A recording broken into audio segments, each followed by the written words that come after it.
Hello students, आज हम लोग arithmetic progression class 10th ICSE board में एक्सरसाइज 9.2 पढ़ेंगे। Of arithmetic progression equal to a plus n minus 1 into d, where a equal to first term and d equal to common difference.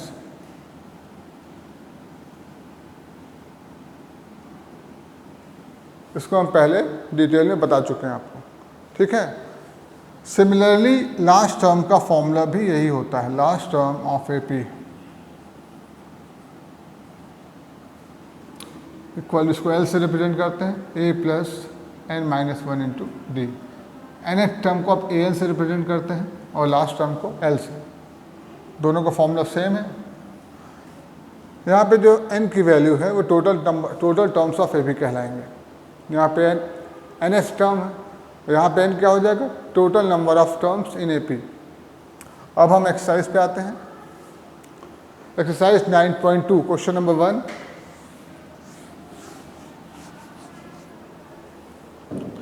Find the AP whose nth term, find AP whose nth term equal to 7 minus 3n। Question number 1,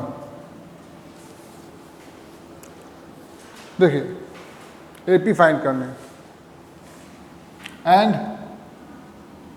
also find 20th term.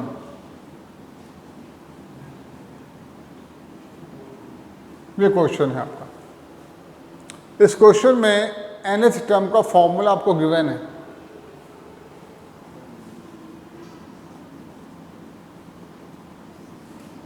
nth term equal to है 7 minus 3n।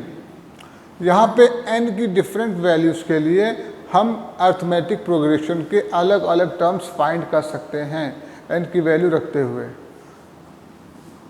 When put n equal to 1 तो आ जाएगा first term. क्या आ जाएगा, first term 7 minus 3 into 1 equal to 4। Put n equal to 2 second term. जैसे ही n की वैल्यू 2 पुट करेंगे हमको सेकेंड टर्म मिल जाएगा 7 minus 3 into 2 1। Similarly we put n equal to 3 तो third term 7 minus 3 into 3 7 minus 2। Solve करने के बाद इस तरह हम first term, second term, third term और फोर्थ टर्म और टर्म्स भी फाइंड कर सकते हैं। देखिए यहाँ पे अब आप सोचेंगे हमने जनरल टर्म का फॉर्मूला क्यों नहीं यूज़ किया। हमने जनरल टर्म का फॉर्मूला इसलिए यूज़ नहीं किया क्योंकि यहाँ पे ऑलरेडी आपको nth टर्म गिवन है। nth टर्म का फॉर्मूला इस क्वेश्चन के लिए, इस पर्टिकुलर क्वेश्चन के लिए पहले से गिवन है, तो आप इसी फॉर्मूले का यूज़ करेंगे। जनरल टर्म का फॉर्मूला आप तब यूज़ करते हैं जब आपको फर्स्ट टर्म और कॉमन डिफरेंस मालूम होता है, जो कि दोनों ही हमको पता नहीं। अब आपकी एपी बन चुकी है, एपी आ गई है 4, 1, माइनस 2। आपने 3 टर्म्स निकाल दिए हैं, एपी बन गई है। वेयर हम डी फाइंड कर सकते, कॉमन डिफरेंस होगा 1 माइनस 4 इक्वल टू माइनस 3। हमको एपी निकालनी थी और हमको 20th टर्म भी निकालना है। अब अगर हम 20th टर्म निकालेंगे तब भी हम इसी फॉर्मूले का यूज़ कर सकते हैं। 7 minus 3n, 7 minus 3n, 7 minus 3 into 20 equal to 53 minus का, ये आंसर आ गया आपको। इस तरह हमने एपी भी फाइंड कर ली और 28 टर्म भी निकाल दिया। इसके साथ ही हमने इस एपी का कॉमन डिफरेंस भी बता दिया किस ए पी का कॉमन डिफरेंस -3। फर्स्ट टर्म 4 है, कॉमन डिफरेंस -3। ठीक है, इसको आप नोट कर सकते हो। नेक्स्ट क्वेश्चन है क्वेश्चन नंबर 2।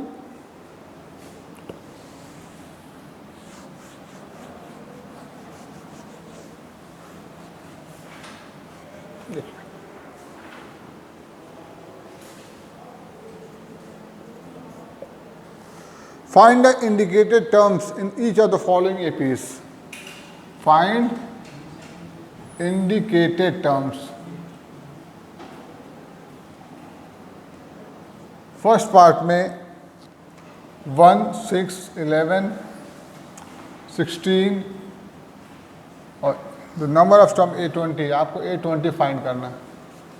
कोई भी टर्म फाइंड करने के लिए पहले हमको AP का फर्स्ट टर्म और कॉमन डिफरेंस जानना होता है। इस AP में फर्स्ट टर्म है A = 1, कॉमन डिफरेंस 6 - 1, यानी सेकेंड टर्म में फर्स्ट टर्म को माइनस कर देंगे 5। अब nth टर्म का फॉर्मूला यूज़ करेंगे an, उसकी वैल्यू होती है a + n - 1 × d इंटू ये फॉर्मूला है। हाँ, अब इसमें एक n की वैल्यू 20 प्लेस करेंगे। a + 20 - 1 × 5, 90 ऑटोमेटिकली आ जाएगा। जब आप n की वैल्यू प्लेस करेंगे तो उसमें 1 माइनस होके 20 में 1 माइनस होगा, 19 आ जाएगा। 1 + 19 × 5, 96। तो इस क्वेश्चन में हमको यही फाइंड करना था, 28 टर्म। करने के सही तरीके पे फोकस करिए। पहले हमको जो फॉर्मूला यूज़ करना है, फॉर्मूले को ज़रूर लिखना है। फॉर्मूले को लिखने के बाद ही वैल्यूज़ को प्लेस करिए। अगर फॉर्मूले को नहीं लिखते हैं तो गलती हो जाएगी कहीं ना कहीं। तो आपको सिस्टमैटिकली काम करना है। पहले जो वैल्यूज़ आपको पता है, गिवन है क्वेश्चन में, उनको नोट करिए। अब फाइंड करने के लिए जो फॉर्मूला यूज़ करेंगे वो लिखेंगे आप, using formula an = a + n - 1 × d। इसके बाद आप वैल्यूज़ को फाइंड कर लेंगे। इसको नोट कर सकते हैं। नेक्स्ट क्वेश्चन पे आते हैं हम लोग। Question number 3।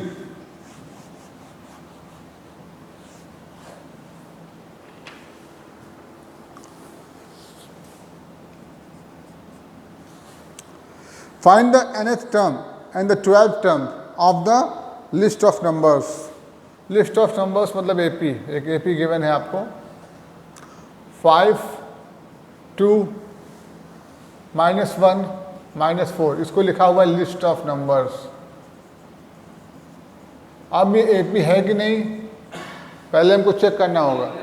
हाँ, तो इसमें निकालना चाहिए हमको A2 - A1, 2 - 5 - 3 and A3 - A2, -1 - 2 -3। ये भी आ गया, ज़रूरत नहीं है। A3 - A2 = A2 - A1। बस इन 3 टर्म्स को चेक कर लेते हैं। हाँ, सो दे आर इन AP। ये AP में है। अब इसका हमको निकालना है nth term. nth term formula क्या होता है? a + n - -1 × d। इस फॉर्मूले का यूज़ करेंगे हम लोग। nth टर्म और 12th टर्म निकालना है। हाँ, find nth term and 12th term. ये दो चीज़ें इसमें फाइंड करने हैं। nth टर्म फाइंड करने के लिए a की वैल्यू हम रखेंगे 5। n की वैल्यू आपको मालूम है, n की वैल्यू तो n है, n - 1 यही लिखा रहने देंगे। और d की वैल्यू -3। वेयर लिख देते हैं, वेयर d = -3। 5, अब ब्रैकेट ओपन करेंगे, -3n + 3, जिससे ये 5 + 3 8 -3n। ये nth टर्म का फॉर्मूला बन गया आपका। ठीक है, अब आपको क्या फाइंड करना है? 12th term. अब बताओ 12th टर्म का फॉर्मूला क्या होना चाहिए? 1, 12 minus 1 means 11, a plus 11d, a plus a की वैल्यू 5, 11 इंटू डी की वैल्यू -3। आंसर क्या आया? -28। अब देखिए इसी 12th टर्म को हम निकालने का दूसरा तरीका बताते हैं।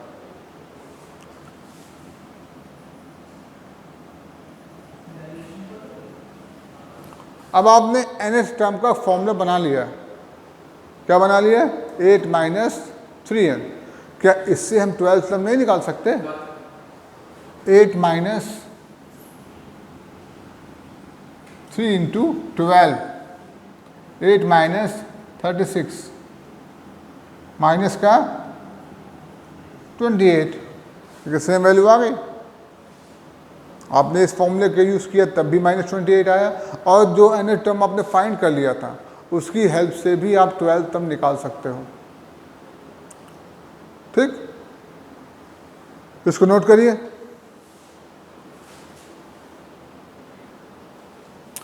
हाँ, देखिए आप लोगों को क्वेश्चन समझ में आ चुका होगा। अब हम क्वेश्चन नंबर 4 का फर्स्ट पार्ट करते हैं।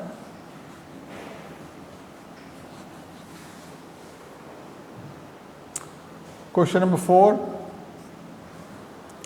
If the common difference of an AP is -3, if common difference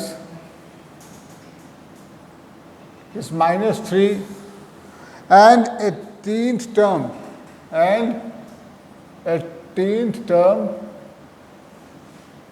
is -5, then find its first term.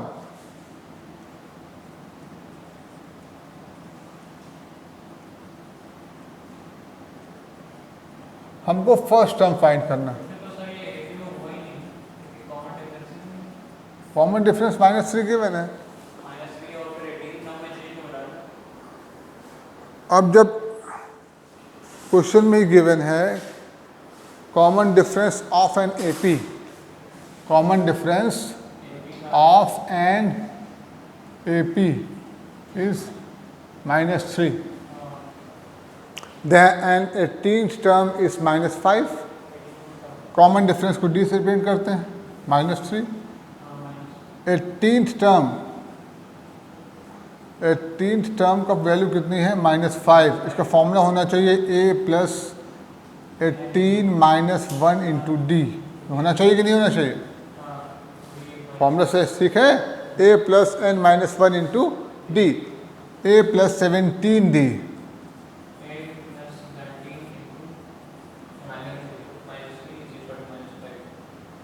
a minus 51,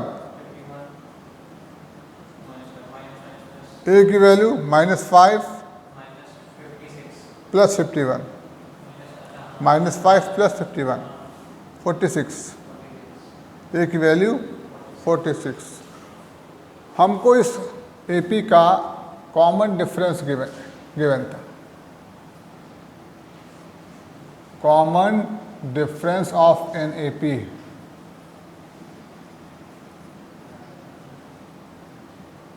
is -3 and 18th term is -5। आपको बस एक इक्वेशन बनानी है, उस इक्वेशन को सॉल्व करके फर्स्ट टर्म निकाल देना है। ये आपको नहीं देखना है कि कॉमन डिफरेंस कितना है या AP या 18 टर्म क्या है, ये सही होगा कि नहीं होगा, ऐसा कुछ नहीं देखना है। आपको गिवन, अगर AP गिवन है तो आपको AP मान के ही वो काम करना है, उसी के फॉर्मूले का यूज़ करना है। हमने AP के लिए 18 टर्म के फॉर्मूले का यूज़ किया और उसमें हमने D की वैल्यू प्लेस की, 18 टर्म की वैल्यू प्लेस की, A की वैल्यू ऑटोमेटिकली निकल आई। ठीक, इस क्वेश्चन का जो सेकंड पार्ट है वो भी लगभग ऐसा ही है, आप लोगों को खुद करना होगा। हम क्वेश्चन नंबर 6 बताने जा रहे हैं।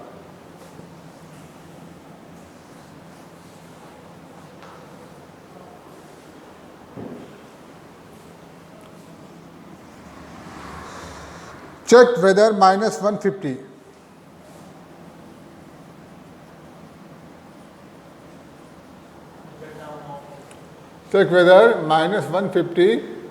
is a term of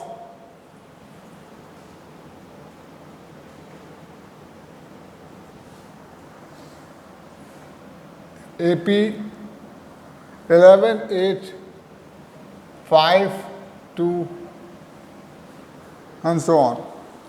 check करना है क्या माइनस 150 इस AP का कोई टर्म होगा कि नहीं होगा। इसके लिए पहले हमने AP में देखा कि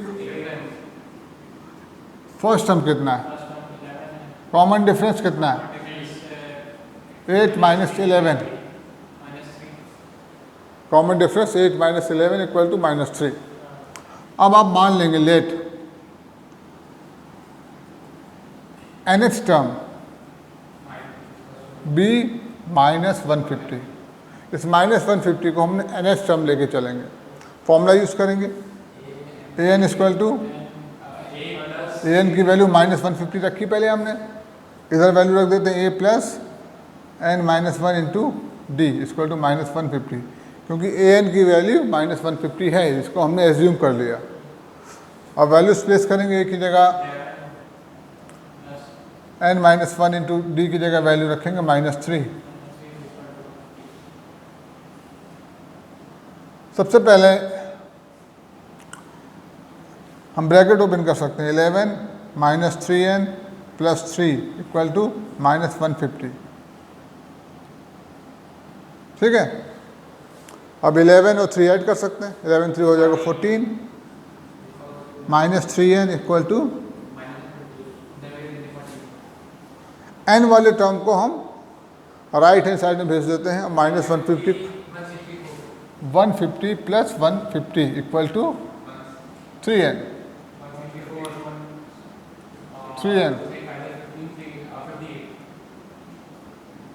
164 डिवाइडेड बाय 3, 3 5 जा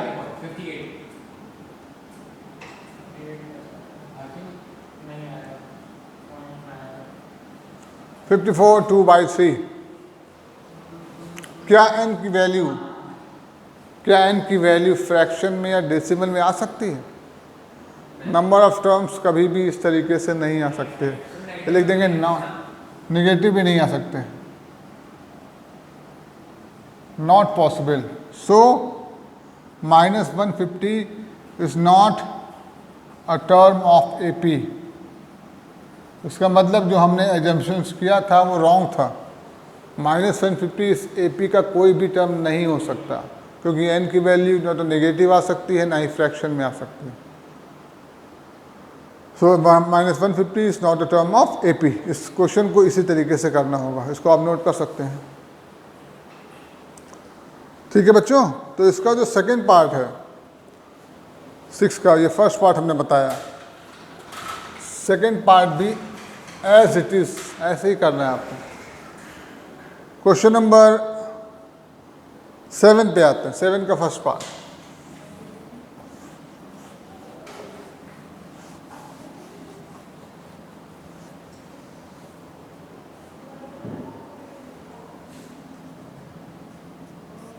क्वेश्चन नंबर 7 है, find the 20th term from the last term.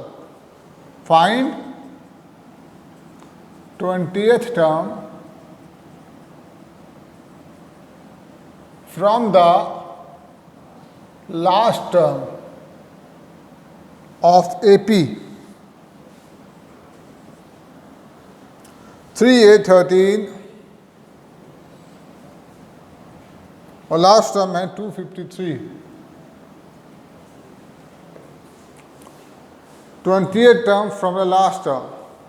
अब इस क्वेश्चन में जो जो क्वांटिटीज गिवन है उनको पहले नोट कर लेते हैं। सबसे पहले फर्स्ट टर्म को नोट करेंगे जो कि 3 है, कॉमन डिफरेंस 5 है, लास्ट टर्म में गिवन है 253, 20th टर्म फ्रॉम लास्ट। हाँ, अब इसके लिए एक फॉर्मूला है, यूजिंग फॉर्मूला, जो कि हमने लास्ट क्लास में बताया था आपको। nth term from the last term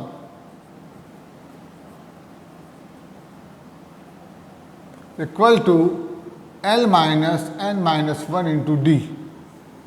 इस फॉर्मूले को आपको यूज करना है, L minus n minus one into d. तो 20th term from last term, L की वैल्यू 253, n की वैल्यू 20 इंटू डी की वैल्यू 5। 253 माइनस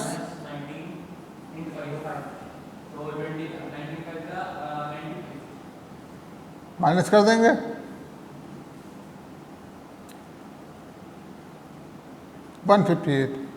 आंसर क्या आ जाएगा? तो लास्ट से कोई टर्म फाइंड करना होगा तो इस फॉर्मूले का यूज किया जाता है, L minus n minus one into d, where L is last term, D is common difference, n is the term which term is find the value of n। तो 28 टर्म था तो n की value 20 place की हमने, d की value 5 और l की value 253। ये वैल्यूज प्लेस करके 28 term from the last term find कर लिया। ठीक है। हाँ, अब क्वेश्चन नंबर 8 पे आते हैं।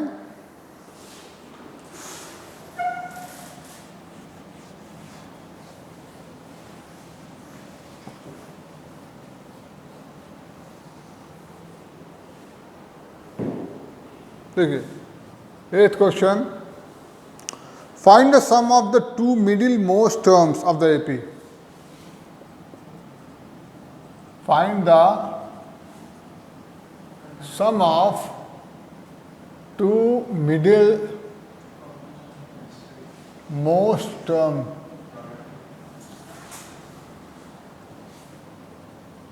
of AP। AP जो गिवन है -4/3, -1, -2/3 और इसका लास्ट टर्म है 4 1/3।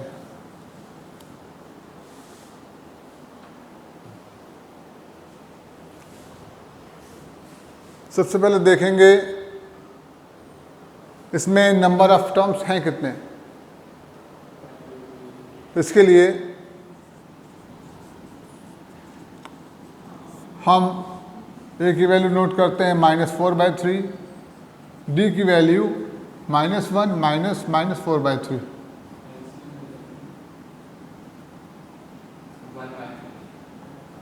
लास्ट टर्म है 4 1/3। नंबर ऑफ टर्म्स फाइंड किए बिना हम इसके मिडिल टर्म्स नहीं निकाल सकते, तो नंबर ऑफ टर्म्स फाइंड करने के लिए लास्ट टर्म के फॉर्मूले का यूज करेंगे। हाँ, लास्ट टर्म को आप 13/3 भी लिख सकते हो। ये फॉर्मूला आप यूज करेंगे, L = A + n - 1 into D. L की value 13/3 plus number of terms find करने हैं, इस पूरी सीरीज में कितने टर्म्स हैं। लास्ट टर्म्स से हम नंबर ऑफ टर्म्स निकाल लेंगे। डी की वैल्यू 1/3। क्या करना चाहिए? सबसे पहले 4/3 को हम लेफ्ट हैंड साइड में ले आते हैं,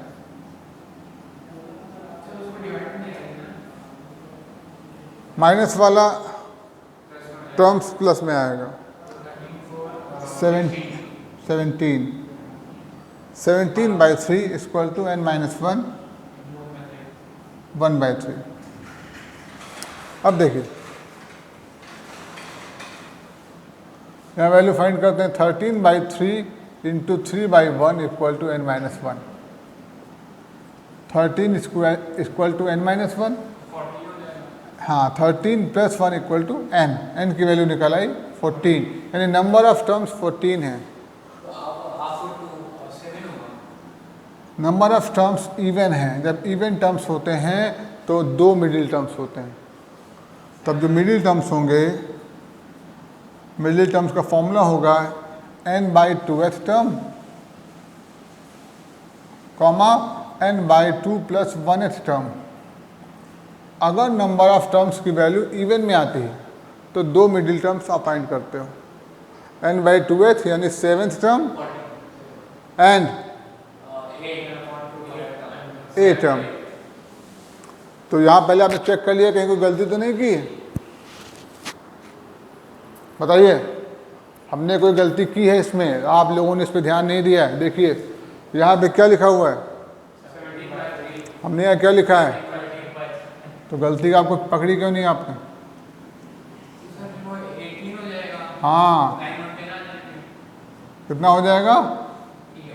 तो क्वेश्चन करते हुए ध्यान हमेशा लगा रखना चाहिए ना कहाँ मिस्टेक हो रही है।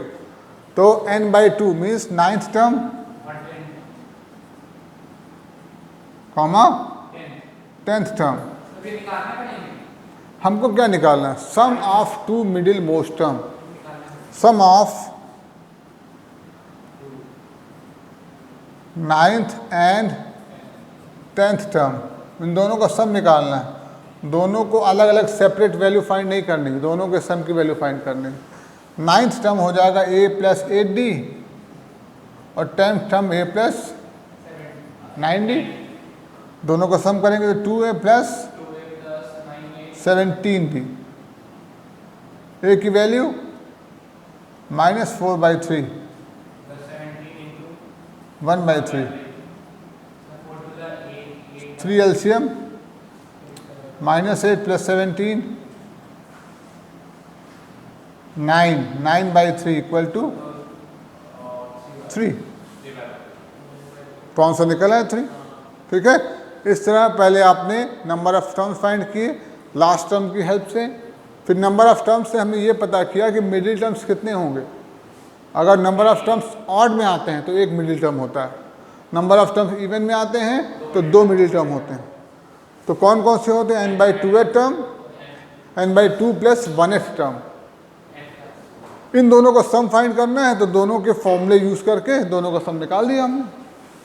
ठीक है, इसको आप नोट करिए क्वेश्चन को। ठीक है बच्चों, देखिए next question.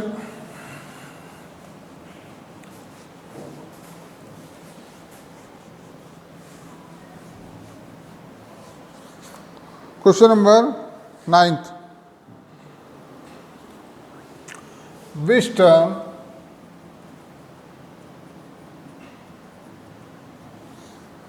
of the AP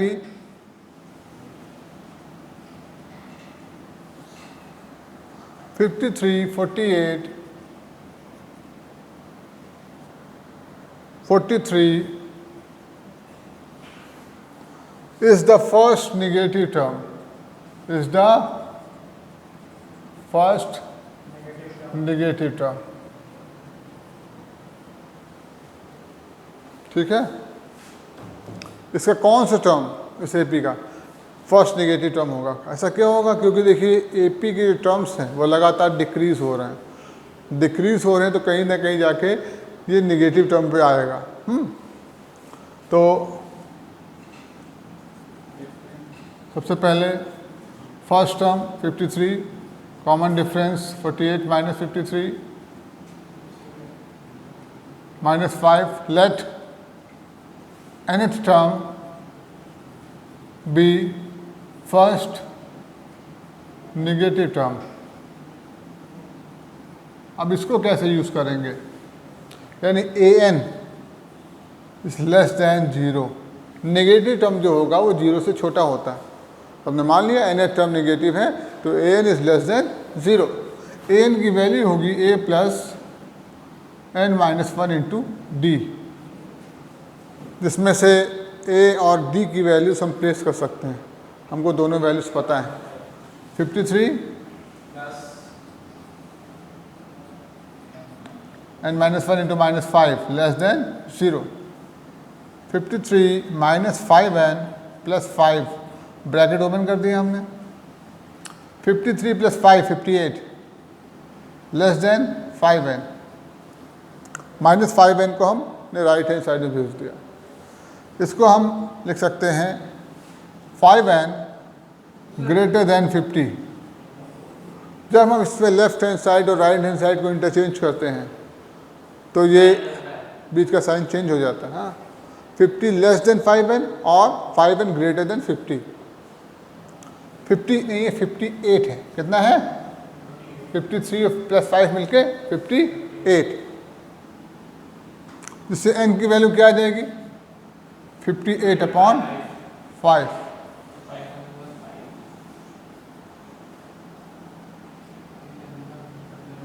11 3/5। n की वैल्यू 11 3/5 से ग्रेटर है, जो फर्स्ट नेगेटिव टर्म है। तो फर्स्ट नेगेटिव टर्म कितना आएगा?